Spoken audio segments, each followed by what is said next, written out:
What's up, YouTube? My name is Talon, and today I'm here to talk to you guys about Dragon Ball GT.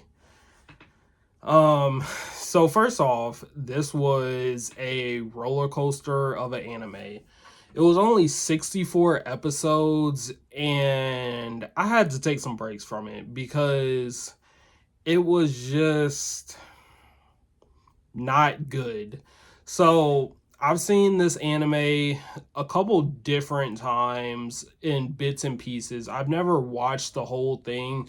I won't even say I've seen a majority of this anime. The only things that I've seen from Dragon Ball GT is the Super Saiyan 4 arc and bits and pieces of the baby arc. I've seen some of the fights between there, but now I finally can say that I've completed Dragon Ball GT. I grew up on Dragon Ball Z Kai, being me, 28 years old, and I've always watched Dragon Ball Z on Toonami, and then I've watched Dragon Ball Super to completion. I didn't even know Dragon Ball, the original series, existed until probably about 7 to 8 years ago. So then I finally watched that about 7 to 8 years ago. But Dragon Ball GT has been something that I've tried to watch on 3 different occasions, and I could never get through the first 25 episodes. And I'm not going to lie, the first 25 episodes is terrible. It's so boring, it's so childlike, and I get what they were trying to go for because they were trying to take Dragon Ball GT and take Dragon Ball Z, take both of those shows and mix them together, and then you get Dragon Ball GT Grand Tour. But it wasn't it. And like I said, the first 25 episodes is boring because I forget which exactly the Dragon Balls they were, but they were used to turn Goku back into a kid, and then they spread across the universe. So Goku, Pan, and Trunks had to go around the universe collecting these Dragon Balls, and like I said, it was just terrible. I can see why I never got through those first 25 episodes, and I really had to like force myself to continuously watch it. So the breaks came in handy. And the whole like the group, I don't know, it definitely could have been done better. I do like Pan, but they really slept on her character. I would say the Pan that we have in Dragon Ball Super and even in the superhero movie, that version of Pan is just way better as a baby than we see her being like 12 years old in Dragon Ball GT, because she's more or less like a damsel in distress. And I can understand, like, especially being a 90s anime, that's how a lot of the women were written to be. But at the same time, she's a Saiyan. And then I try to give it that excuse and that pass, but we also had Launch in the original Dragon Ball series, and I believe if she was in parts of Dragon Ball Z, but she was mainly in Dragon Ball, the regular Dragon Ball.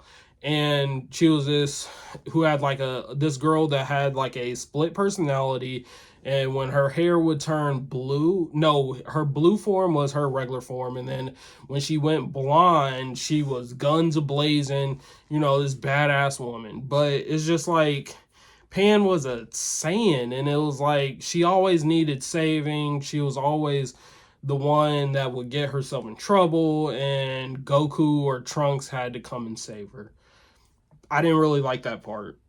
So now let's get more into what I did enjoy, which was after those first 25 episodes, we start getting into the baby part of it. But it kind of gives me like a mid feeling about that arc, because all baby felt like was one of the androids, even though he was a Tuffled, which was its own like race of people.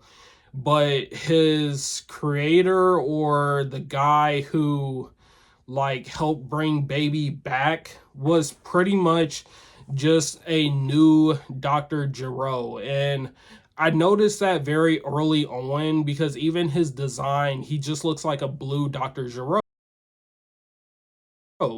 And I was like, why are the stories so similar? And then he also just looks like a newer form of Dr. Gero. And then it gets even weirder because at the towards the end of that arc, they bring Dr. Gero back and they start teaming up together, and then they show them both on screen together, and they literally look like each other, but one's blue, and I'm like, oh, that's just weird, but whatever.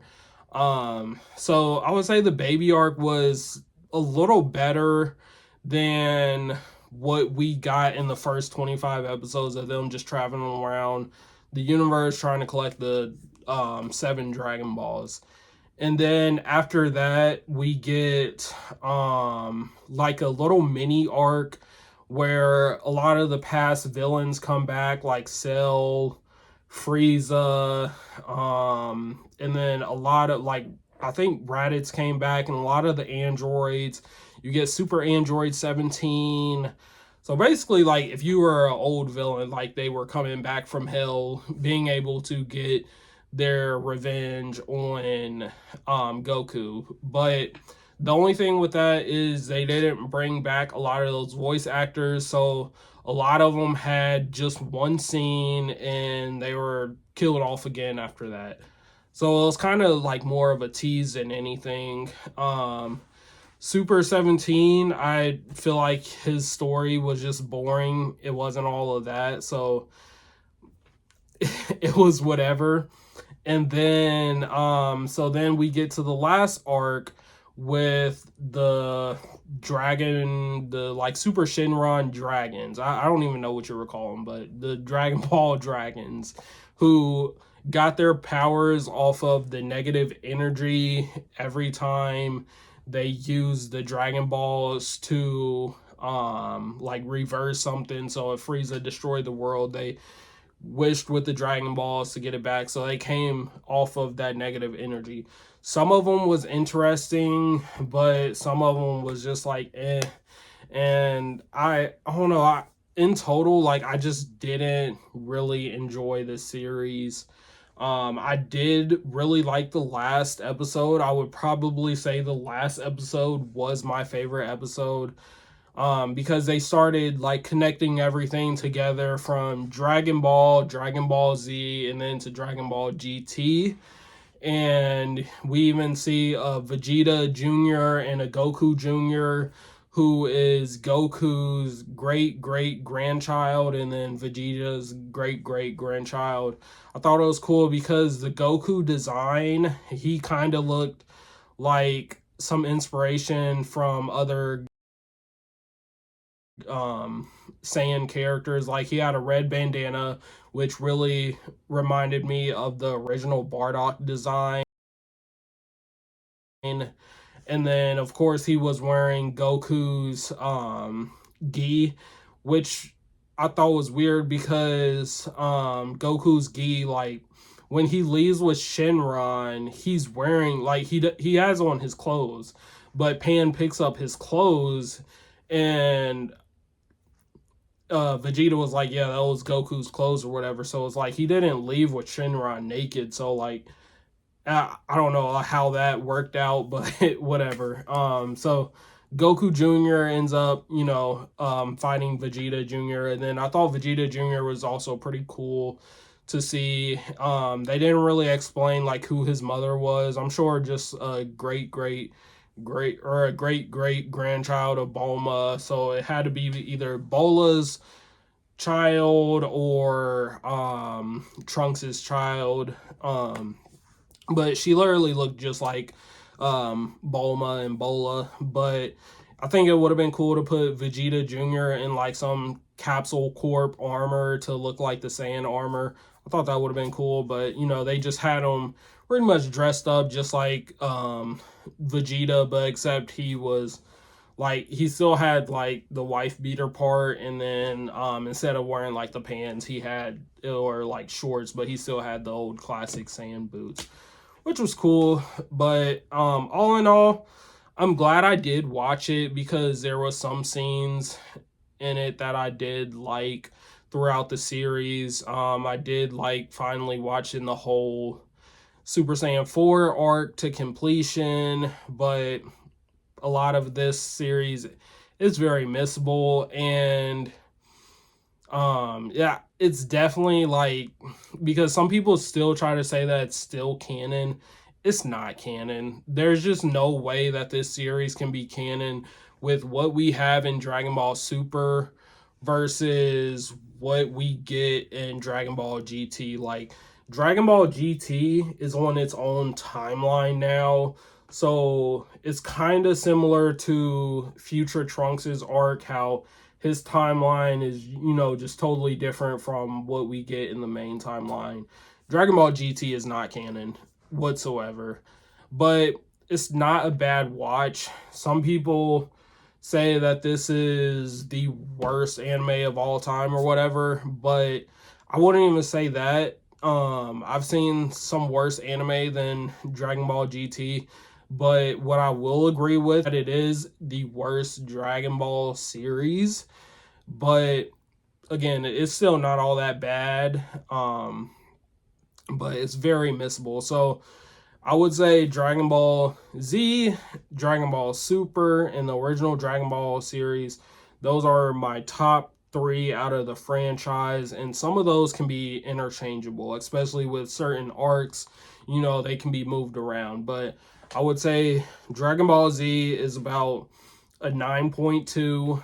Dragon Ball Super is a very close second, probably at a 9.1, and the regular Dragon Ball series is at a 9. While I have to rank Dragon Ball GT at a 5.5 out of 10. And that's just, giving it grace. But would I ever watch this series again? No. Would I ever watch some certain arcs in it again? Still no. Like, I'm just glad that I watched it to completion to be able to say that I have seen Dragon Ball GT. But like I said, I'm still in the middle about this series. Now, I don't agree 100% with the cult following behind Dragon Ball GT, saying that it's, up there with Dragon Ball Z and all the other series. I do not agree with that.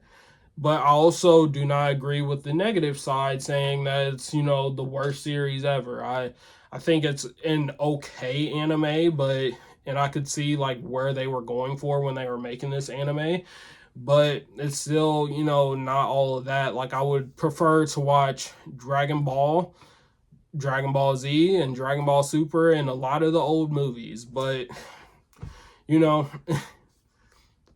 that's going to happen. So, but that's all I really have to say about my thoughts with this series.